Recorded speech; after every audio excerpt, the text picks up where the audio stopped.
একদিকে বড়দিনের সরকারি বন্ধ, অন্যদিকে শীতকালীন পর্যটন মৌসুম, সব মিলিয়ে লাখো পর্যটকের ঢল নেমেছে দেশের প্রধান বিনোদন কেন্দ্র পর্যটন নগরী কক্সবাজারে। হোটেল মোটেলগুলোতে কানায় কানায় পরিপূর্ণ, কোথাও তিল ধারণের ঠাঁই নেই।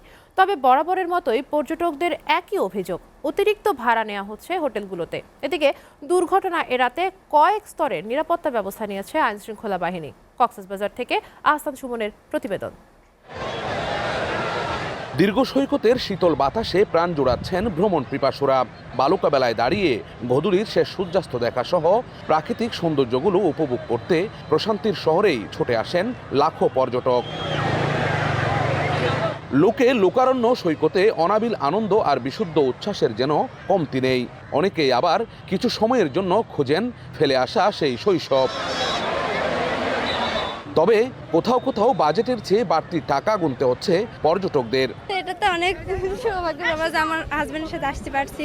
এবারে আমি প্রথম আসছি, ওই জন্য অনেক ভালো লাগছে আমার। মৌসুম তো আপনার রুম পেতে আমাদের একটু কষ্ট হয়েছে আর কি। যেখানে রুম ভাড়া ছিল মানে শুনছি 1000 টাকা, সেখানে রুম ভাড়া দেওয়া লাগতেছে এই সিজন দেখা 4 থেকে 5000 টাকা। হোটেল মোটেলগুলোর বিরুদ্ধে অতিরিক্ত ভাড়া আদায়ের অভিযোগ অস্বীকার করে বাড়তি চাপের কথা জানান এই পর্যটন ব্যবসায়ী।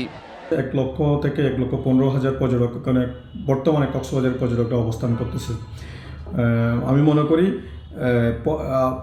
যতটুকু পর্যটক এসেছে তার মধ্যে সবাই অ্যাকোমোডেশন, যারা আগে থেকে বুকিং নিয়ে আসতে পেরেছে তারা ভালোভাবে অ্যাকোমোডেট হতে পেরেছে।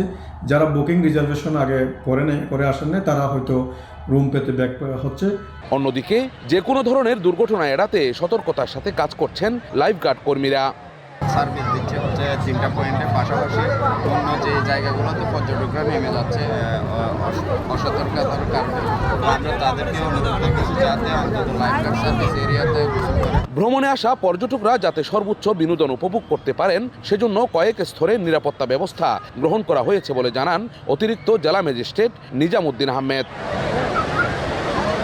Ahsan Suman, SA TV, Cox's Bazar.